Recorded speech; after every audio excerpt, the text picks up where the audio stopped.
नमस्कार साथियों, स्वागत है आपका हमारे यूट्यूब चैनल में।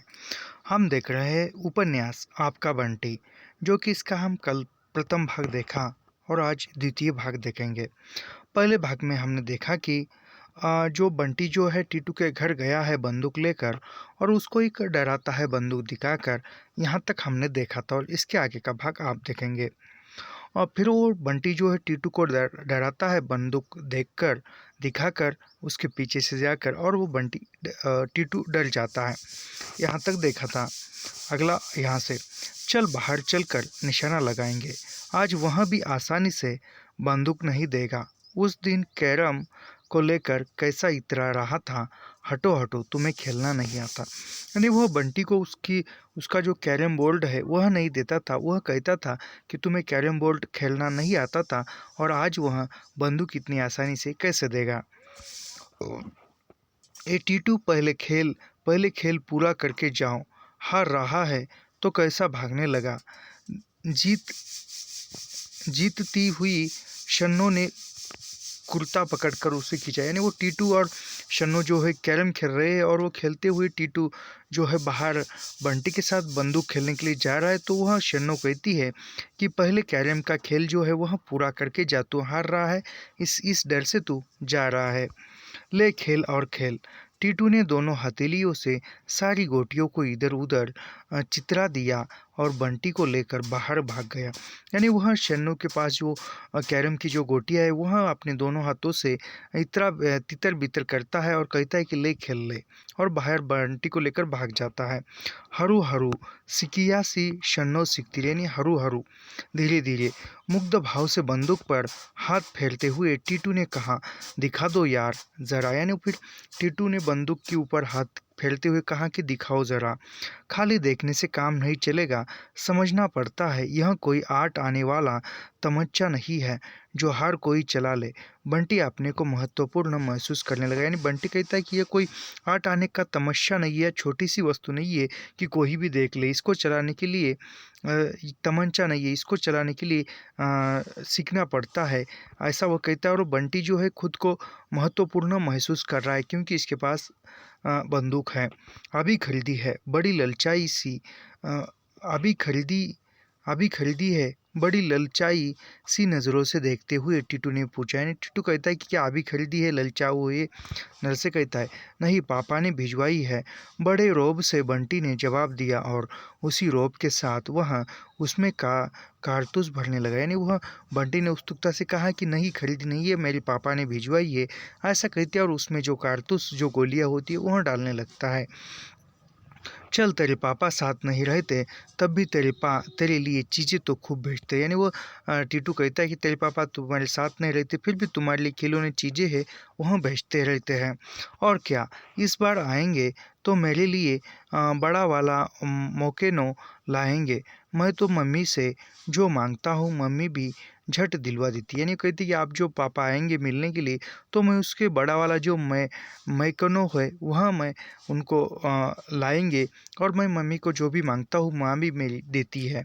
बंदूक हाथ में मिल जाती तब तो टीटू फिर भी बंटी के इस रौब को जैसे तैसे झेल जाता, पर खाली बातों का रौब। यानी फिर खाली बातें ही कर ले कि बंटी जो है टीटू को बंदूक नहीं दे रहा है।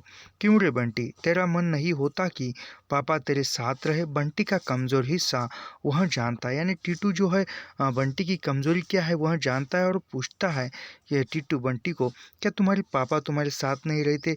बंटी चुप हो जाता है, बस बंदूक के घोड़े को ऊपर नीचे करता है। जो बंदूक का जो घोड़ा होता है वो ऊपर नीचे करता है। जब यहाँ आते हैं तो तू कहता क्यों नहीं, अब शायद रह नहीं सकते। बंटी ने बड़े प्रश्नवाचक भाव से टीटूस की ओर देखा। यानी वो कहता है कि आप तुम्हारे पापा यहाँ आएंगे तो क्यों नहीं कहते कि यहाँ क्यों नहीं रहते, ऐसा वह कहता है टीटू। तेरे मम्मी पापा में तलाक हो गया है। यानी वो टीटू कहता है कि बंटी को तेरी मम्मी पापा में तलाक हो गया है। न चाहते हुए भी बंटी पूछ बैठा, तलाक तलाक क्या होता है। यानी बंटी तलाक क्या होता है यह टीटू से पूछता है। तू नहीं जानता, बुद्धू कहीं का। मम्मी पापा की जो लड़ाई होती है ना उसे तलाक कहते हैं। यानी वो टीटू कहता है बंटी से जो मम्मी पापा के बीच में जो लड़ाई होती है उसको तलाक कहते हैं। तुझे कैसे मालूम? फिर टीटू को वह पूछता है बंटी कि तुझे कैसे मालूम? मेरी अम्मा बता रही थी, पापा बता रहे थे, यानी टीटू के माता पिता बता रहे थे। बंटी तब भीतर ही भीतर कहीं अपमानित हो गया, यानी वो भीतर ही भीतर खुद को अपमानित महसूस कर लिया। ठाए ठाए वह हवा में बंदूक दागने लगा और टीटू को अपनी बंदूक से पूरी तरह चकित करके बिना एक बार भी उसे चलाने का अवसर दिए वापस लौटा। यानी वो हवा में बंदूक की गोलियां चलाता है और लेकिन टीटू को बंदूक चलाने के लिए नहीं देता है और वह वापस घर आता है। मन में जाने कैसा गुस्सा उफन रहा था।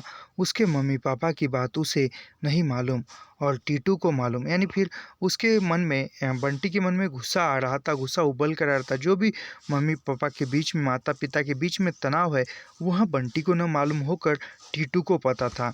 पापा साथ नहीं रहते तो क्या हुआ, वे तो शुरू से ही साथ नहीं रहते। वह तो हमेशा से ही मम्मी के पास रहता है, नहीं वह बचपन से बंटी जो है माँ के पास ही रहता है। उसकी मम्मी कोई ऐसी वैसी है, कॉलेज की प्रिंसिपल है। आते जाते लोग कैसे सलाम ठोकते हैं, करेगा कोई ऐसे सलाम इनकी अम्मा को? यानी जो बंटी की जो माँ है वह कॉलेज में प्रिंसिपल है, प्रधानाचार्य है, तो आते जाते जो लोग हैं सलाम करते हैं, इज्जत से रुतबे से सलाम करते हैं और वह इनकी अम्मा को कोई पूछता तक नहीं, ऐसा वो बंटी विचार करता है। और पापा पास नहीं रहते तो क्या हुआ, उसे प्यार तो खूब करते हैं। टीटू के पापा तो जब देखो तब डांटते रहते, यानी बंटी सोच रहा है कि उसके पापा उसके पास नहीं फिर भी प्यार करते और प्यार से चीज़ें भेजते, लेकिन टीटू के पापा उसके पास है फिर भी उसको स्नेह नहीं करते तो वो उसको डांटते रहते हैं। उस दिन उसके सामने ही कैसा कान उमेड़ा था कि पे बोल गई, सारा चेहरा सुर्ख हो गया। अच्छा है पापा के साथ रहो, डांट खाओ पीटो और कान खिंचवाओ। यानी बंटी कहता है कि उस दिन जो मैं टीटू के घर गया था तो टीटू के पिता ने बंटी के सामने टीटू का कान खींचा था और डांटा था, और वह कहता है कि अच्छा है पिता के साथ रहो, मार भी खाओ डांट भी खाओ और कान भी खिंचवाओ। पर मम्मी को तो ऐसी नहीं करना चाहिए ना। मम्मी उसे पापा की बात बताती क्यों नहीं? यानी मम्मी ऐसी कान खींचती नहीं, प्यार स्नेह करती है, लेकिन पापा की जो बात है वह बतानी चाहिए, ऐसा बंटी सोच रहा है। कितनी ही बार उसने मम्मी से कहा यह बात करनी चाहिए, पर यानी कितनी बार बंटी ने जो अपनी माँ से यह बात पूछनी चाहिए कि पापा के बारे में, लेकिन उसकी माँ ने कुछ नहीं बताया।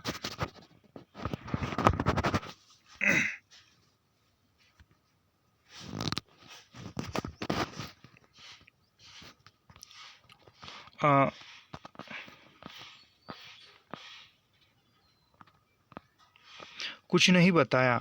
मम्मी यह बात करनी चाहिए, पर तब भी वह ऐसी बात करता है। मम्मी का चेहरा जाने कैसा कैसा हो जाए। जब भी ये ऐसी बात करने की सोचता है बंटी, तो उसके माँ का चेहरा जो है एक अलग ढंग का भाव जो है चेहरे पर उत्पन्न हो जाता है और बंटी को डर लगने लगता है। फिर उससे कुछ भी नहीं, फिर डर लगने लगता है और फिर कुछ भी नहीं पूछता। इस बार पापा आएंगे तो वह पापा से पूछेगा कि वे दोनों दोस्ती क्यों नहीं कर लेते। पापा तो उसकी बात बहुत मानते, यानी वह जब भी बंटी सोचता है कि जब उसके पापा आएंगे तो वह पूछेगा कि तो आप दोनों दोस्ती, यानी आप दोनों मम्मी और पापा आप साथ में क्यों नहीं रहते? जब आएंगे तब मैं पूछूंगा। उसके पापा जो है बंटी की बात कभी टालते नहीं, जहाँ कहता है वही घूमने ले जाते हैं, जो मांगता है वही दिला देते हैं। यह बात नहीं मानेंगे, अब तो वह बड़ा हो गया है, पापा को समझा सकता है। यानी वह जब जहाँ चाहे वहाँ बंटी को उसके पिताजी घुमाने जा सकते, जो भी शौक़ है वह पूरे करते हैं, लेकिन यह बात भी वहाँ मानेंगे। अब बंटी जो है बड़ा हो गया है और अब वो उसके पिता को समझाने की सोच रहा है। पर मम्मी पापा की लड़ाई क्यों हुई? मम्मी कभी पापा की बात नहीं करती। पापा आते हैं तो सर्किट हाउस में ठहरते हैं, मम्मी को बुलाते भी नहीं, मम्मी की बात भी नहीं करते। क्या इतने बड़े लोग भी डरते हैं? ऐसी लड़ाई जिसमें कभी दोस्ती ही नहीं हो, क्या मम्मी को पापा की याद नहीं आती? यानी वो कहता है कि ऐसी कौन सी लड़ाई हो चुकी है माता पिता के बीच, ये दोनों दूर दूर रहते हैं, जब भी पिताजी आते हैं उनसे मिलते नहीं, और वे ऐसी कौन सी बड़ी बात है, क्या अन्य लोग भी, बड़े लोग भी इस बात से डरते हैं? इन दोनों में दोस्ती क्यों नहीं थी? ये दोनों मिलते क्यों नहीं, एक साथ क्यों नहीं रहते? यह बात बंटी सोच रहा है। शाम को मम्मी लॉन में पलंग डाल कर लेटी है। मौसम में हल्की सी ठंडक है, पर फिर भी बाहर खूब अच्छा लग रहा है। मम्मी की छाती पर एक खुली हुई किताब उल्टी रखी है। आसमान में जाने क्या देख रही है मम्मी। यानी वो शाम के समय जो आंगन में लॉन पर घास पर पलंग डालकर मम्मी जो है लेटी है, आकाश की तरफ देख रही है, ठंडी सी हवा चल रही है और एक किताब पढ़ते पढ़ते ऐसी किताब जो छाती पर रखी हुई है और न जाने आसमान में क्या देख रही है बंटी की माँ। बंटी दौड़ दौड़ कर क्यारियों में पानी डाल रहा है। टीटू पाइप लेकर पौधे धो रहा है। धुल कर पत्तियाँ कैसी चटकीली हो उठती है। रात रानी की महक धीरे धीरे चारों ओर फैलने लगी है। हर फूल और हर गंध के साथ बंटी का जैसे बड़ा गहरा संबंध है। यानी हर जो पौधे को पानी डाल रहा है वो पाइप से धो रहा है, तो वह कलियाँ खिल रही है, रात रानी के फूल खिल रहे हैं और वो सुगंध फैला रहा है, मानो उस फूल के साथ, उस पेड़ पौधे के साथ बंटी का गहरा रिश्ता हो। पानी दे चुकने के बाद बंटी ने एक बड़ा सा मोगरे का फूल तोड़ा। इस बगीचे में फूल तोड़ने का अधिकार केवल बंटी का है, क्योंकि वह बगीचा केवल उसी का है। बिना उससे पूछे तो मम्मी भी नहीं तोड़ सकती। यानी वह जो बगीचा है, पानी देने के बाद बंटी ने कौन सा फूल तोड़ा, तो मोगरे का फूल तोड़ा। याद रखिए, क्योंकि आजकल परीक्षा में ऐसे ही बारीकी से प्रश्न पूछे जा रहे हैं। तो पानी दे चुकने के बाद बंटी ने मोगरे का फूल तोड़ा और वह यह जो बगीचा था बंटी का था। उसके अनुमति से कोई इस बगीचे में आता नहीं था, फूल भी नहीं तोड़ता था, बल्कि उसकी मम्मी जो है वह भी नहीं तोड़ सकती थी बंटी की अनुमति से बगीचे का कोई फूल लेकर वह चुपचाप गया और लेटी हुई मम्मी के बालों में खोस दिया। मम्मी बड़ा मीठा सा मुस्कुराई और पकड़कर उसे अपने पास खींच ली। तो बंटी ने उसकी मम्मी के बालों में कौन सा फूल लगाया, तो मोगरे का फूल लगाया, मोगरे का एक फूल। यह बात याद रखिए, ऐसे ही बारीकी से प्रश्न पूछे जाते हैं। यानी फिर मम्मी मुस्कुराई। लाड कर रहा है मम्मी का, और बैठकर फूल को ठीक से पीछे की ओर लगा दिया। यानी वह मम्मी को स्नेह कर रहा है और वहाँ बैठकर ठीक से फूल लगाया। इस समय मम्मी कितनी अच्छी लग रही है। वैसे तो शाम के समय मम्मी बिल्कुल उसकी अपनी हो जाती है। बालों की खूब ढीली ढीली चोटी और चेहरा भी एकदम मुलायम सा, कोई तनाव नहीं। यानी वह इस समय जो मम्मी को भी कोई काम नहीं रहता, वो कॉलेज से आई हुई होती है, ड्यूटी समाप्त हो जाती है, तो वह आने के बाद एक समय रहता है, तो वह बंटी के साथ ही बात करने में, स्नेह करने में बिताती है। हल्की सी चोटी बनाकर चेहरा एकदम मुलायम सा, कोई तनाव नहीं, एकदम शांति से बैठी है। हमेशा ही इस समय बंटी को मम्मी बहुत अच्छी लगती है। यानी इस समय उसको हमेशा ही शाम के समय बंटी को मम्मी जो है अच्छी लगती है। यह भी प्रश्न पूछा जा सकता है कि बंटी को मम्मी किस समय अच्छी लगती है, तो शाम के समय। बहुत सुंदर भी। कभी कभी वह मम्मी की नज़र बचाकर एकटक मम्मी को देखता रहता है। मम्मी की टोटी का तिल उसे बहुत अच्छा लगता है। रात में पास लेटता है तो अक्सर वह उस पर धीरे धीरे उंगलियां फिराता है। उसे आज भी याद है, पहली बार जब उसने ऐसा किया था तो मम्मी जैसे चौंक गई थी। एकदम उसका हाथ हटा दिया था। यानी वह हाथ तो वो तिल पर घुमा रहा है, तो वो एकदम हाथ हटा दिया था और बड़ी देर तक उसके चेहरे पर जाने क्या देखती रही थी, अजीब अजीब नज़रों से। फिर एक गहरी सांस छोड़कर वे छत की ओर देखने लगी थी। उसका चेहरा न जाने क्यों बड़ा उदास और बेजान हो गया था। वह जैसे भीतर ही भीतर सहम गया था। यानी वह बंटी की तरफ एक अलग नज़र से देख रही थी और वह बंटी सोच रहा है कि क्या देख रही है, और फिर छत की तरफ देखती है। उसकी समझ में नहीं आया कि आखिर उसने ऐसा क्या कर दिया जो मम्मी इतनी उदास हो गई, और उसने तय कर लिया कि अब वह कभी तिल पर नहीं आए। यानी मम्मी इतनी उदास हो गई और फिर बंटी ने सोचा कि अब उस तिल पर कभी वह हाथ नहीं रखेगा। पर 3-4 दिन बाद मम्मी ने खुद ही उसकी उंगली लेकर तिल पर रख दी। यानी फिर मम्मी ने ही उसके माँ ने ही उसका हाथ पकड़ कर तिल पर उसकी उंगलियां रख दी। फिर मुझे अच्छा लगता है और हंसने लगा, फिर अच्छा लगता है और हंसने लगा। मम्मी भी सचमुच अजीब है, इन्हें कभी कभी कुछ हो जाता है। यानी वह सोचता है कि मेरी माँ जो है अजीब है, इन्हें कभी कभी क्या हो जाता है कि अचानक से गुस्सा हो जाती है, नाराज़ हो जाती है और की तरफ एकटक देखती है। आज रात में तिल पर उंगली फेरते फेर कर ही बात करेगा, पापा वाली बात। अब वह सब समझता है। हिस्ट्री में रामायण महाभारत की लड़ाई की बात समझ ली, मम्मी पापा की लड़ाई की बात नहीं समझ सकता। यानी अब जो बंटी जो है बड़ा हो चुका है और वो सोच रहा है कि वह तिल पर हाथ फेरते फेरते माँ से मम्मी से पूछेगा पापा वाली बात। वह जो महाभारत इतिहास में जो भी रामायण महाभारत हुआ था उसकी लड़ाई की बात, उसकी लड़ाई किस वजह से हुई थी, यह बात समझ सकता है। तो वह मम्मी पापा वाली बात क्यों नहीं समझेगा। मम्मी बताए तो समझ सकेगा।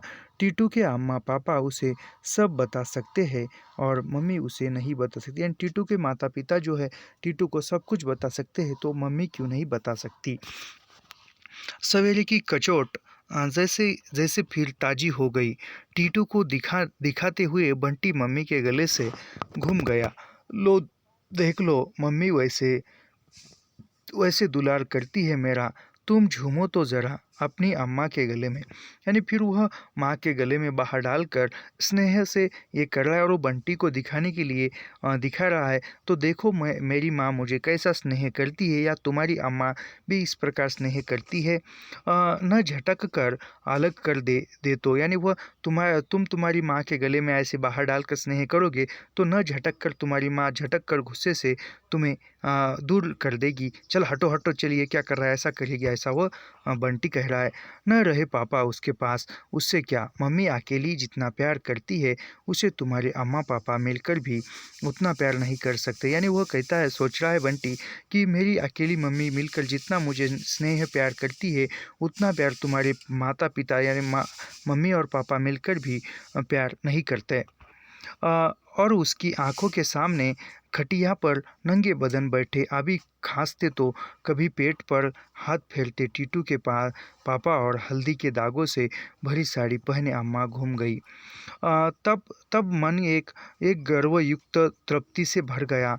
लहस हुल हुलस कर उसने कहा, मम्मी आज बहुत लंबी वाली कहानी सुनाओ। यानी वो बंटी अपनी माँ को बताता है कि आज लंबी वाली कहानी सुनाओ। कहानी चल रही है सात भाई चंपा की, यानी कहानी सुना रही है उसकी माँ, जो कि कहानी का नाम है सात भाई चंपा की। यह पूछा जाता है कि जो कहानी जो है बंटी की माँ बंटी को कौन सी कहानी सुनाती है, तो सात भाई चंपा की यह कहानी सुना रही है। सौतेली माँ ने कैसे सातों लड़कों को मरवा कर गड़वा दिया, यानी वो सात भाई को सौतेली माँ ने कैसे मार कर मरवा दिया और गड़वा दिया, यानी दफना दिया। जहाँ जहाँ बच्चे गाड़े गए वहाँ वहाँ चंपा का एक एक पेड़ उग गया, यानी जहाँ जहाँ उस बच्चों को मार कर दफनाया गया वहाँ वहाँ एक एक चमेली का फूल पौधा जो है उग आया था। सौतेली माँ बहुत बुरी होती है मम्मी, यानी बंटी पूछ रहा है क्या सौतेली माँ सचमुच बहुत बुरी होती है, क्योंकि कहानी वो सुनी। हाँ और नहीं तो क्या, मार कर गड़वा देती है। यानी फिर बंटी की माँ कहती है शकुन, हाँ सच में सौतेली माँ बुरी होती है, मार कर गड़वा दिया, देखता सुना नहीं, बच्चों के पापा ने क्यों नहीं कुछ कहा। यानी वो कहता है कि उस बच्चों के पापा ने क्यों नहीं कुछ कहा, सौतेली माँ ने उन्हें पता नहीं लगने दिया। यानी वो कहती है शकुन बंटी की माँ बंटी को कि वो सौतेली माँ ने उसको यानी उस बच्चे के पिता को बताया नहीं। ऐसा भी कभी हो सकता है, झूठ, सात बच्चे गायब हो जाए और पापा को पता नहीं लगे। यानी बंटी कहता है कि ये झूठ है, सात बच्चे एकदम घर से गायब हो जाए और पिता को पता न चले, ऐसा कभी हो सकता है। हाँ होता है ऐसा।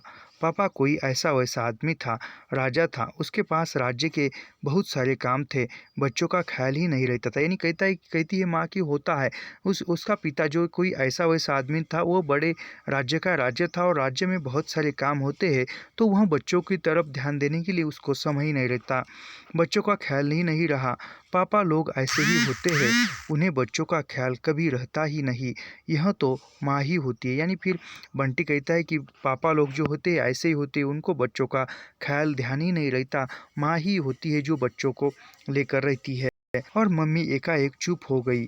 उसने उसने मम्मी की ओर देखा। मम्मी वैसे ही आसमान की ओर देख रही, यानी फिर एकाएक कहकर मम्मी जो है चुप हो गई और बंटी जो है माँ की ओर देख रहा है और उसकी मम्मी आसमान की ओर देख रही है। यहाँ बहुत बार इसमें आया है कि बंटी की मम्मी जो है आसमान की तरफ या छत की तरफ एकटक देख रही है। तो पूछा जा सकता है एग्ज़ाम में कि बंटी की माँ एकटक किसको देखती है? तो आकाश को भी देखती है और छत को भी देखती है, घर को। अ, क्या देखती रहती है मम्मी आंखें गड़ाकर? अभी आसमान में, कभी छत में, उसे तो वहाँ कभी कुछ नहीं दिखाई देता। यानी बंटी पूछता है कि माँ, तुम क्या देखती हो कभी आकाश में, कभी छत में, एक टक नज़र लगाकर, और मुझे तो कुछ नहीं दिखता और आपको क्या दिखता है? एकाएक ख्याल आया, पापा की बात पूछ ले। यानी फिर बंटी को ख्याल आता है कि पापा की बात पूछ लो। मम्मी, बंटी पूछता है मम्मी, और माँ हूँ कहती है। बेटा बेटा पसोपेश में कैसे पूछे?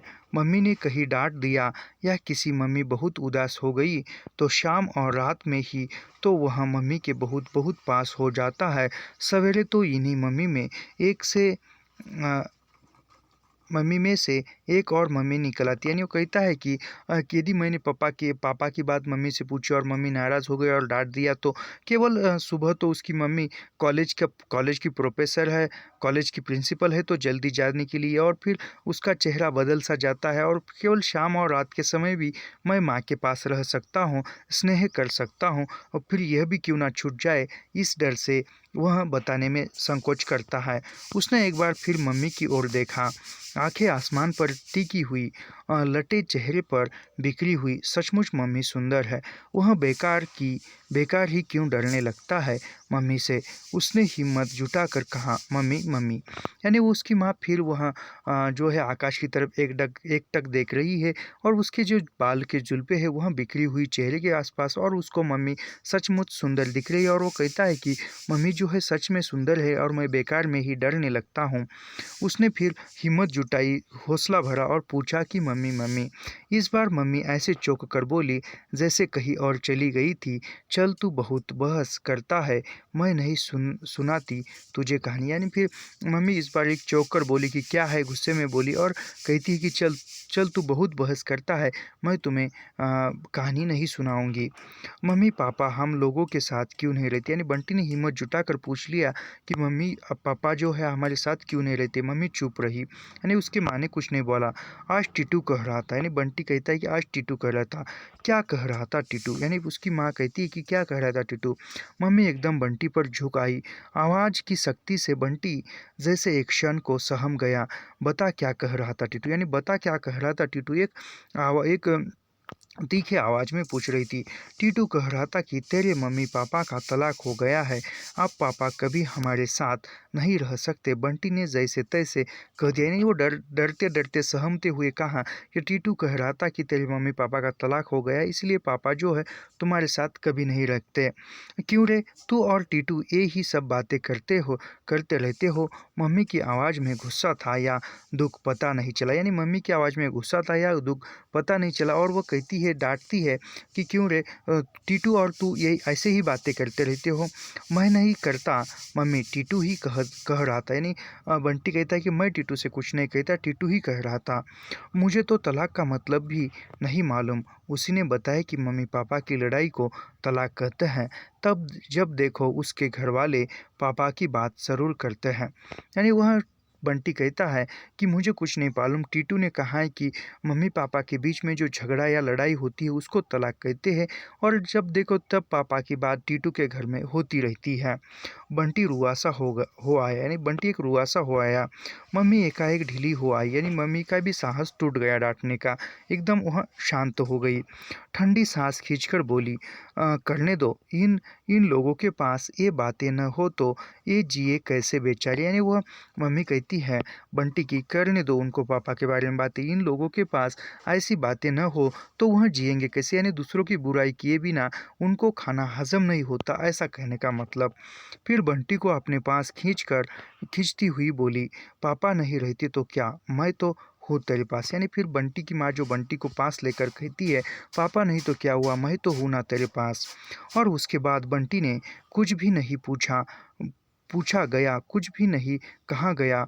मम्मी उसे कितना ही प्यार करे फिर भी वह मम्मी से कहीं डरता ज़रूर है। कितनी बातें सोचती थी उसने आज रहने कहने के लिए, यानी फिर पूछा। और उसके बाद बंटी ने कभी पापा के बारे में मम्मी से पूछा नहीं। और उसकी माँ से जो मम्मी से बंटी जो है डरता था, और डरने के बाद कितनी बातें सोची थी कि वो पापा के बारे में पूछने के बाद दिन में कई बार दोहरा दोहरा कर भी देख लिया था, पर हमेशा की तरह बात बीच बीच में ही टूट गई। यानी हम उसने प्रैक्टिस करके प्रयास करने के बाद पूछा था, लेकिन बात जो है टूटी टूटी ही रह गई। मम्मी चुप चुप उसके बालों और गालों पर उंगलियां फिराने लगी। दोनों चुप हो गए तो दूर लेटी फूफी की आवाज़ ही हवा में थिरकती रही। उखड़ा उखड़ा बिखरा शोर, मेरे तो किधर गोपाल दूसरा न कोई। यानी फिर उसकी माँ जो है, बंटी की माँ जो है, उस बंटी को स्नेह कर रही है, बालों को सहला रही है, गालों को थपथपा रही है। तभी फूफी की आवाज़ आती है। हवा में ठंडक बढ़ गई। चल भीतर चल। और बंटी मम्मी के पीछे पीछे अंदर चला गया। यानी वह हवा में ठंडक भर गई। रात की हवा जो ठंडी थी और ठंडी हवा हो गई, और उसकी मम्मी कहती कि हवा में ठंडक भर गई है, ठंडी हवा चल रही है, चल अंदर। बाहर था तो जैसे मन के सारे प्रश्न चारों ओर फैले हुए थे। कमरे में आते ही सब सिमट कर मन में समा गए और बंटी को एक अजीब सी बेचैनी होने लगी। यानी बाहर बंटी को लग रहा था, जब आंगन में बाहर था तो उसके जो भी सवाल है, जो भी सपने हैं, सारे प्रश्न चारों ओर घूम रहे थे। लेकिन वह अंदर कमरे में आया तो ऐसा लगा कि सब कुछ जो विचार है, जो भी प्रश्न है, एक सिमट कर रह गए और वो बेचैनी उसको होने लगी। कैसे पूछे वह क्यों नहीं बताती मम्मी से। यानी कैसे पूछे कि क्यों नहीं बताती तू मम्मी से ऐसा। अच्छा मम्मी को क्या कभी कभी भी पापा की याद नहीं आती। वहाँ तो टीटू या कुन्नी से अगर लड़ाई कर लेता है तो दो दिन 2-3 दिन तो बिना बोले रह लेता है। यानी वह कहता है कि क्या मम्मी को कभी पापा की याद नहीं आती, वो कैसे उससे दूर रहती है। यदि टीटू या कुन्नी से यदि बंटी की लड़ाई या झगड़ा हो जाता है कि 2-3 दिन बिना बोले रह लेता है और बाद में बोल लेता है, अकेला अकेला खेलता रहता है।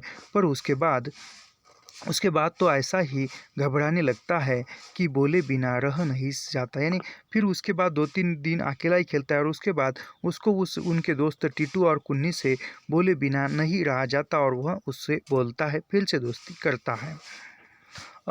कुछ न कुछ बहाना मिलाकर फिर दोस्ती कर लेता है। अकेला अकेला खेले भी कितने दिन तक आखिर। यानी अकेला अकेला कितने दिन तक रहे, अकेला कितने दिन तक खेले। पर मम्मी तो हमेशा से ही अकेली रह रही है। तलाक में फिर क्या दोस्ती हो ही नहीं सकती, किससे पूछे। यानी फिर तलाक होने के बाद फिर से मिल ही नहीं सकती, वह किससे पूछे। यह प्रश्न खुद ही एक मन में सोच रहा है। कल टीटू से ही पूछूंगा। टीटू अगर तलाक की बात जानता है तो तलाक की दोस्ती की बात भी ज़रूर जानता होगा। यानी टीटू जो तलाक की बात जानता है, तलाक यानी अलग होना, विरक्त होना, तो वह इसमें मिलाव नहीं होता या मेल मिलाप नहीं होता, दोस्ती नहीं होती। यह टीटू से ही पूछूंगा। यानी यहाँ पर उपन्यास का प्रथम भाग समाप्त होता है और यहाँ से उपन्यास का द्वितीय भाग प्रारंभ होता है। शनिवार को मम्मी लंच के बाद कॉलेज नहीं जाती। यानी शनिवार को जो है दोपहर के बाद छुट्टी रहती है कॉलेज को, तो दोपहर के बाद मम्मी जो है शनिवार को कॉलेज नहीं जाती और संडे को तो छुट्टी ही रहती है। खाना खाकर मम्मी उठी और सोने के कमरे के सारे पर्दे खींच दिए। कमरे में हल्का सा अंधेरा हो गया। अभी तो उतनी गर्मी नहीं है, वरना मम्मी रोशनदानों में भी काले या भूरे कागज चिपकवा देती है। गर्मी में उन्हें रोशनी बिल्कुल अच्छी नहीं लगती और बनती है कि उसका अंधेरे में जैसे कि घबराता। यानी वो शनिवार था तो दोपहर का भोजन होने के बाद उसकी माँ कॉलेज नहीं गई और वह कमरे में जाकर सो रही है और जो भी पर्दे खींचकर अंधेरा किया, और वो बंटी को अंधेरे से डर लगता है, मगर उसकी माँ गर्मी में अंधेरा पसंद है। अंधेरा यानी कि यानी अंधेरा करके सो। रात भर अंधेरा रहता है और रात भर वहाँ सोता भी है। आप दिन में भी अंधेरा कर दोगे तो कोई रात थोड़ी ही हो जाएगी, और रात नहीं तो सोए कैसे। पर मम्मी सुनती है कोई बात। बंटी यहाँ पर बंटी तो बच्चा है, वो सोच रहा है कि रात में तो अंधेरा होता है इसलिए और रात भर तो सोता ही है, लेकिन दिन में अंधेरा करने से रात थोड़ी ही हो जाती है और दिन में सोने से रात थोड़ी ही हो जाती है, ऐसा वो सोच रहा है। बंटी चलो चलो सो और पकड़कर पलंग पर डाल देती है, यानी बंटी को ज़बरदस्ती कहती है, पकड़कर पलंग पर डालती है और जल्दी सो जाओ। बंटी जानता है कि कुछ भी कहना सुनना बेकार है, यानी बंटी कुछ कहे सुने यह सब कुछ बेकार है, इसलिए जैसे ही मम्मी ने पर्दे खींचे चुपचाप आकर पलंग पर लेट गया, यानी फिर मम्मी ने सोने के लिए कहा और वो चुपचाप पलंग पर लेट गया। जब तक आंखें खुली है नज़र कमरे की दीवारों में कैद है, पर आंखें बंद रहते ही जैसे सारी सीमाएं टूट जाती है और न जाने कहाँ कहाँ के जंगल, पहाड़ और समुद्र तैर आते हैं आंखों के सामने। परीलोक की परियां और पाताल लोक की नाग कन्याएं तैरती हुई उसके सामने सामने से निकल आती है, यानी वह एक कल्पना करता है और एक जब तक उसकी आंखें खुली है जब तक वह कमरे की चार दीवारियां देखता है और आंखें बंद करने के बाद वह उसके एक स्वप्नमय दुनिया में चला जाता है। बड़े बड़े पहाड़, बड़े बड़े जंगल, समुद्र तैरते हुए और उसमें परिलोक पाताल लोक की कहानियाँ, नाग कन्याएं तैरती हुई आ रही है, सामने निकल आई है, ऐसे वह कल्पना में डूब जाता है आंखें बंद करने के बाद। अच्छा, अगर कोई उसे जादू के पंख या उड़ने वाला घोड़ा दे दे तो वह क्या करे, यानी वह सोचता है कि मन्नू भंडारी जी लिखती है, यदि बंटी को कोई जादू का पंख या जादू के पंख लगाकर उड़ने वाला घोड़ा दे दे तो वह बंटी क्या करेगा। एकदम पापा के पास चला जाए और उन्हें चौंका दे, यानी वह उड़ते हुए घोड़े पर बैठकर पापा के पास जाकर पापा को एक वह चौंका देगा। हाँ, अचानक उसे आया देख पापा कितने खुश हो जाएंगे। इधर मम्मी ढूंढ ढूंढ कर परेशान, यानी वो अचानक वो पिता के पास चला जाएगा और उसके पिता जो है उसको अचानक देखकर चौंक जाएंगे और इधर मम्मी जो है उसको ढूंढ ढूंढ कर परेशान हो जाएगी। बाहर देखेगी, टीटू के घर में जाएगी, कुन्नी के घर जाएगी, फूफी सारे में दौड़ फिरेगी और वह जादू की टोपी पहनने सब कुछ देखता रहेगा। परेशान होती मम्मी को इधर उधर दौड़ती हुई बौखलाई सी फूफी को, और जब मम्मी रो पड़ेगी तो झट से टोपी उतार कर उसके गले में लिपट जाएगा, यानी वह पिता के पास चला जाएगा और फिर उसकी मम्मी टीटू के पास, शन्नो के कुन्नी के पास उसको ढूंढेगी और वह जो फूफी है वह भी ढूंढेगी और ढूंढ ढूंढ कर मम्मी थक जाएगी और रो पड़ेगी। तब अचानक वह जो जादू की टोपी है वह उतार कर झट से वह मम्मी के गले में लिपट जाएगा और फिर मम्मी को भी वह चौंका देगा। पर ये सब चीज़ें मिलती कहाँ, यानी उसने जब वो ये कहानियों में सुना है कि जादू की पंख लगाकर जादू का उड़ने वाला घोड़ा, परियां, नाग कन्याएं, ये सब कुछ उसने कहानी में सुना होता है और उसको लगता है कि यह सच में है। बच्चे को तो जो भी कहानियाँ सुनाते हैं उनको वह लगता है कि वह दुनिया सच में है, वैसा ही बंटी की अवस्था है।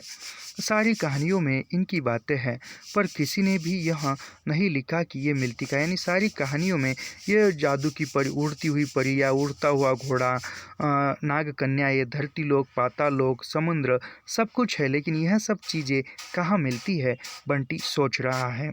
कोई साधु मिल जाए तो बता सकता है या उसके पास भी ऐसी चीज़ें हो सकती है, यानी कोई साधु मिले तो उसके पास ऐसी चीज़ें हो सकती है, मैं उसको पूछूं। मम्मी सो गई, यानी फिर मम्मी सो गई। एक क्षण बंटी मम्मी को देखता रहा, कहीं पलकें हिल तो नहीं रही है। तभी ख्याल आया, सोती हुई मम्मी कितनी अच्छी लगती है, यानी वह कहता है, मम्मी की ओर देखता है और मम्मी सोई हुई है और वह देखता है क्या सच में सोई हुई है क्या, वो पलकों की आंखों की ओर देखता है और उसकी मम्मी की आंखें जो है वह आंखें मूंदी होती है, बंद हुई होती है और उसकी जो पलकें है हिल रही होती है और वह देखता है और कहता है कि सोई हुई मम्मी कितनी अच्छी लगती है। यह प्रश्न पूछा जा सकता है कि बंटी को मम्मी कब अच्छी लगती है, तो वह मम्मी, सोई हुई मम्मी बंटी को अच्छी लगती है। अच्छा, मम्मी तरह तरह की कैसी हो जाया करती है।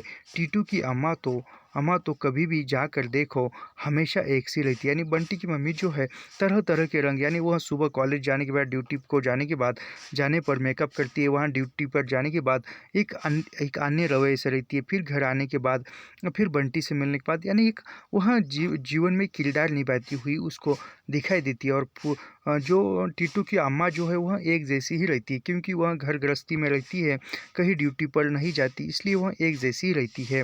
बंटी दबे पाँव पलंग से उतरा, यानी बंटी की मम्मी जो है सो रही है और बंटी जो है पलंग से दबे पाँव कुछ हल्के से वह पलंग से नीचे उतर गया। धीरे से कमरे के बाहर निकला और दौड़कर करौंदे की झाड़ियों के पास पहुंच गया। कुन्नी ने कहा था बंटी अगर उसे खूब सारे करौंदे तोड़ कर देगा तो वह बंटी को करौंदों की माला बना कर देगी, खूब सुंदर सी। यानी बंटी जो है करौंदे के जो पेड़ होता है उस पेड़ के पास जाता है और वह कुन्नी ने कहा था जो बंटी जो है उसको करौंदे तोड़ कर देगा तो करौंदे की माला बनाकर कुन्नी उसको देगी। यानी यहाँ पर यह भी प्रश्न याद रखिए कि करौंदे की माला बंटी को कौन बनाकर देने वाला था तो कुन्नी। टीटू भी आ जाता तो दोनों मिलकर तोड़ते, पर वह बुलाने तो नहीं ही जाएगा। यानी वह टीटू आए तो वह दोनों मिलकर करवंदे तोड़ेंगे, लेकिन वह टीटू को बुलाने नहीं जाएगा। वहाँ उसकी अम्मा मिल गई तो बस कबाड़ा, कोई बात नहीं, वह अकेला ही तोड़ेगा। यानी फिर वह टीटू को बुलवाने जाएगा और फिर उसकी मम्मी दिख गई तो फिर वह उसकी मम्मी बवाल करेगी और वह कहता है कि फिर मैं उसको बुलाने नहीं जाऊंगा टीटू को। अचानक लोहे का फाटक बजा तो बंटी घूम पड़ा। अरे वकील चाचा! पसीने में कारोबार वकील चाचा एक तरह से कांपते हुए अपनी पतली सी छड़ी हिलाते हुए चले आ रहे थे। यानी अचानक लोहे का फाटक जो गेट है वह बजा और फिर बंटी ने देखा तो एक वकील चाचा जो है वह आ रहे थे, एक पसीने से तरबतर होकर, और अपनी जो छड़ी थी काठी थी वह टेकते टेकते आ रहे थे। चिपचिपाते हाथों को कमीज से ही पोंछता हुआ बंटी दौड़ा और वकील चाचा की बाह से झूल गया। यानी वो वकील आकर उसके बाह में झूल गया। आप कब आए चाचा? यानी वो वकील चाचा से पूछ रहा है कि आप कब आए चाचा? क्यों रे, तू ऐसी भरी धूप में यहाँ यहाँ करौंदे तोड़ रहा है? यानी वकील चाचा पूछते कि ऐसी भरी धूप में तू करौंदे क्यों तोड़ रहा है? धूप कहाँ, मुझे तो नहीं लग रही है। बंटी दृढ़ता से हंस रहा है। यानी बंटी कहता है कि मुझे तो धूप नहीं लग रही है। हाँ, धूप कहाँ, यह तो चांदनी है ना, शैतान कहीं का। शकुन घर में है या कॉलेज में? यानी वह कहता है वकील, तुम्हें धूप नहीं लगेगी, यह तो चांदनी रात है, शैतान कहीं का। शकुन, यानी बंटी की मम्मी का नाम शकुन है और वो कहता है कि शकुन घर में है या कॉलेज में? शनिवार को तो 1 बजे ही छुट्टी हो जाती है, कॉलेज की भीतर सो रही है। और फिर मम्मी, ओ मम्मी, वकील चाचा आए हैं के बिगुल नाद के साथ ही बंटी चाचा को लेकर भीतर घुसा। यानी वो मम्मी को आवाज़ देता है कि ओ मम्मी, वकील चाचा आया, ऐसा आवाज़ देता है और फिर वकील चाचा को अंदर ले जाता है घर में। भरी नींद में से मम्मी उठी और वकील चाचा को सामने देखकर जैसे एकदम सीट पिटा गई, साड़ी ठीक करके उठी और फिर वो वकील साहब को देखकर एकदम वो हड़बड़ाकर उठ गई। यह बंटी वहाँ करौंदे तोड़ रहा था ऐसी धूप में। यानी वो फिर वकील चाचा जो बंटी के मम्मी को बता रहे, यह जो बंटी है उस धूप में करौंदे तोड़ रहा था। धूप में बंटी कौन सा फल तोड़ रहा था? तो करौंदे। मम्मी पूछ रही है आप कब आए, पहले उनकी बात का तो जवाब नहीं दीजिए। यानी और मम्मी पूछती है वकील से कि आप कब आए, पहले जो वकील ने कहा, ये बंटी जो है बाहर करौंदे तोड़ रहा था धूप में, इस बात का उत्तर न देते हुए वह पूछ रही है बंटी की माँ वकील से कि आप कब आए। तू बड़ा तेज हो गया है। वकील चाचा ने अपनी टोपी उतार कर मेज पर रखी और ठीक पंखे के नीचे बैठ गए। अभी तो ज़रा भी गर्मी नहीं है और चाचा के इतना पसीना, तुम्हारे यहाँ आज आया हूँ तो समझ लो शहर में आज ही आया हूँ। यानी फिर कहता है कि वह पसीने से तरबदर है, वह टोपी उतार कर मेज पर रखते हैं और पंखे के नीचे कहते हैं कि तुम्हारे यहाँ मैं अभी आया हूँ तो समझो मैं आज ही आया हूँ या अभी आया हूँ। क्यों रे, तू उठकर फिर करौंदे तोड़ने चला गया? यानी फिर कहता है वकील साहब, तू तू यहाँ से उठकर फिर करौंदे तोड़ने चला गया, तुझे नींद नहीं आती तो फिर पढ़ता क्यों नहीं? इम्तिहान नहीं पास आ रहे आँख आँख लगी नहीं कि गायब? यानी फिर कहते हैं वकील चाचा कि तू पढ़ाई क्यों नहीं करता? ये इम्तिहान यानी परीक्षा तुम्हारी नज़दीक आ रही है और हमारे नेट की परीक्षा भी नज़दीक आ रही है। और वह कहते हैं कि तुम्हें परीक्षा पास नहीं आ रही, क्यों नहीं पढ़ती? आग थोड़ी सी लगी कि तू गायब हो गई। मम्मी कहती है, मम्मी सचमुच ही गुस्सा होने लगी, पर बंटी है कि अभी भी हंस रहा है। यानी उसकी मम्मी गुस्से से बोल रही है कि क्यों रे तू उठकर फिर करौंदे तोड़ने चला गया, तुझे नींद नहीं आती तो फिर पढ़ता क्यों नहीं? इम्तिहान नहीं पास आ रहे, आँख लगी कि नहीं? यानी मम्मी की आँख लगी और वो पलंग से हल्के पाँव पाँव से उठकर चला गया। यह मम्मी बता रही है। और वह ऐसा बताते हुए मम्मी गुस्सा हो गई और बंटी जो है हंस रहा है। चाचा इस समय कवच की तरह उसके सामने बैठे हैं। मम्मी का गुस्सा बेकार, यानी जो वकील चाचा जो एक उसका कवच बनकर खड़े हैं, क्योंकि उसके सामने मम्मी जो है उसको मारेगी या डांटेगी नहीं, यह बात है। और वह मम्मी का गुस्सा बेकार है होना। चाचा आपको कितनी गर्मी लग रही है? उससे तो लगता है कि आप डंडा ठंडा ही पिएंगे, बोलिए क्या लाओ? यानी वह बंटी की मम्मी कहती है कि वकील को, आप कितनी गर्मी में आ रही है और क्या मैं आपको कुछ ठंडा पीने के लाऊं? चाचा की आंखों में एकाएक लाड़ उमड़ आया। बड़ी खातिर करना सिखा गया तू। तू तो एकदम ही बड़ा और समझदार हो गया, यानी बंटी कहता है। तो वो बंटी से चाचा जी कहते हैं स्नेह से कि बड़ी खातिरदारी सीख गया है तू, एकदम ही बड़ा और समझदार हो गया है।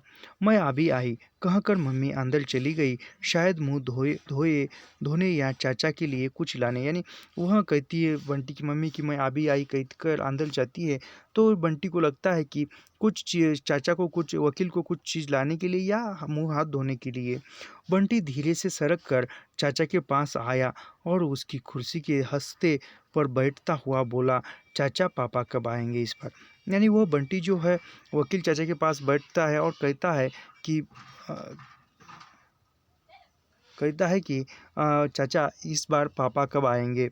इस प्रश्न में पापा के बारे में जानने की इच्छा भी थी, साथ ही यह उत्सुकता भी कि पापा ने कुछ भेजा हो चाचा के साथ तो चाचा निकले। यानी इस प्रश्न में उसको लगता है कि वकील चाचा के पास जो उसके पापा ने कुछ भेजे होगी चीज़, वह क्या चीज़ है निकाले। पता नहीं क्यों चाचा एकटक उसका चेहरा ही देखने लगे। घनी बाहों के नीचे कुछ अंदर को धसी आंखें जाने कैसी गीली गीली हो गई। बड़े दुलार से पीठ पर हाथ फेरते हुए बोले, पापा की याद आती है बेटे? यानी वह फिर अचानक उसकी आंखों में गीलापन आया और फिर वह दुलारते हुए पूछते हैं वकील जी बंटी से कि क्या तुम्हें पापा की याद आती है?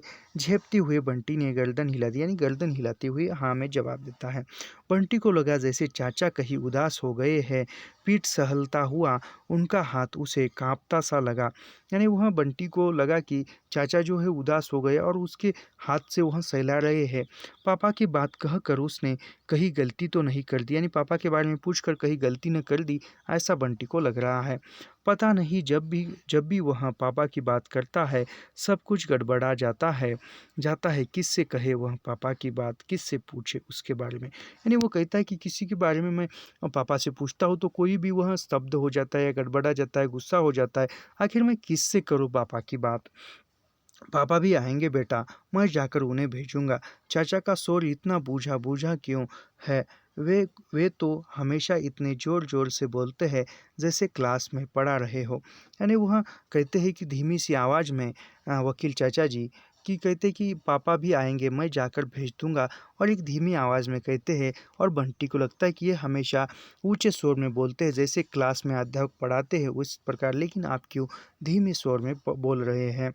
मैं तो इस बार मिलकर भी नहीं आ सका, वरना ज़रूर तेरे लिए कुछ भेजते। यानी फिर वकील चाचा जी कहते कि मैं इस बार तुम्हारे पिता से मिलकर नहीं आया, लेकिन वह ज़रूर कोई चीज़ भेजते। और चाचा बड़े प्यार से उसकी पीठ सहलाने लगे, मानो कुछ न लाने की कमी से प्यार से ही पूरी कर दे। यानी वह पीठ सहलाने लगे, मानो ऐसा लग रहा था कि मानो कोई चीज़ न लाए, लेकिन वह प्यार दुलार से सहला कर वह कमी पूरी कर दे। चाचा कुछ लाए भी नहीं। इस सूचना ने बंटी को और भी खिन्न कर दिया, वरना जब भी चाचा आते हैं पापा उसके लिए ज़रूर कुछ न कुछ भेजते हैं। और शायद यही कारण है कि उसे चाचा अच्छे लगते हैं, चाचा का आना अच्छा लगता है। यानी जब भी कभी वो वकील चाचा जी है बंटी के पापा से मिलकर आते हैं तो वहाँ कुछ ना कुछ चीज़ बंटी के लिए भेजते हैं, लेकिन इस बार वह कुछ नहीं लाए। इसलिए वो जो कभी भी आते हैं तो बंटी के पिता जो है बंटी को एक वहाँ कुछ चीज़ देते हैं तो उसको अच्छा लगता है, इसलिए वो वकील चाचा बंटी को अच्छा लगते हैं। और जो बंदूक तुम्हारे लिए भेजी थी वह तुम्हें पसंद आई? यानी वकील चाचा जी पूछ रहे, जो बंदूक तुम्हारे पापा ने तुम्हें भेजी थी वह तुम्हें पसंद आई? बहुत अच्छी, बहुत ही अच्छी। आपने देखी थी? बंदूक के नाम से ही जैसे भरा हुआ उत्साह एक एक क्षण को ठा गया। यानी फिर वो उत्साह से बता रहा है कि आपने देखी नहीं, बहुत अच्छी लगी मुझे। हमने साथ ही जाकर तो खरीदी थी। यानी फिर वकील चाचा कहता है कि तुम्हारे पिता ने और मैंने साथ में जाकर ही वह बंदूक खरीदी थी। फिर चाचा क्यों ही कमरे में इधर उधर देखने लगे, यानी फिर वो कमरे में इधर उधर देखने लगे। यह चित्र तुमने बनाया है, यानी बंटी कहता, वकील चाचा कहते कि यह चित्र तुमने बनवाया है। दीवारों पर मम्मी ने उसकी पेंटिंग गत्ते पर चिपका चिपका कर लटका रखी है, 3 शीशे के फ्रेम में मढ़वा रखी। यानी बंटी ने जो पेंटिंग बनाई है वह बंटी 3 शीशे के फ्रेम में बनाकर वह दीवार पर लगाई हुई है। हाँ, बड़े गर्व से बंटी ने कहा, स्कूल में मेरी और भी अच्छी अच्छी रखी है, आर्ट क्लब का चीफ हूँ। यानी बंटी कहता है कि आर्ट क्लब का मैं चीफ हूँ और स्कूल में अच्छी अच्छी पेंटिंग भी बना कर रखी दी गई है। तो वह यह कहता है कि बंटी जो है स्कूल में कौन सा चिप था, तो आर्ट क्लब। यह प्रश्न है कि बंटी जो है स्कूल में कौन से क्लब का चिप था, तो आर्ट क्लब का चिप था। अच्छा, चाचा ने शाबाशी शाबाशी देते हुए उसकी पीठ थपथपाई और फिर जैसे कहीं से उदास हो गए। पर यह भी कोई उदासी होने की बात हुई, यानी वह बोले और फिर उदास हुए और यह कोई उदास होने की बात थी। इतने में मम्मी घुसी, हाथ में ट्रे लिए हुए, लगा वह मुंह भी धोकर आई है। जो भी सोकर उठती है तो मम्मी का चेहरा बहुत ताज़ा ताज़ा लगता है। चाचा को गिलास पकड़कर मम्मी सामने वाली कुर्सी पर बैठ गई। यानी वह उसकी मम्मी आई और आने के बाद उसने एक ट्रे में लाया और चाचा को ट्रे दिया और वह इस कुर्सी पर बैठ गई। तुम्हारा बेटा तो बड़ा गुणी है शकुन, कलाकार बनेगा। देखो ना, इस उम्र में ही बड़ी अच्छी पेंटिंग्स बना रखी है। यानी वह कहता है वकील साहब शकुन को कि तुम्हारा बेटा जो है गुणी है, अच्छा है, कलाकार बनेगा। देखो कम उम्र में भी कितनी अच्छी पेंटिंग चित्र बनाए हैं। मिलते हैं अगले वीडियो में। धन्यवाद।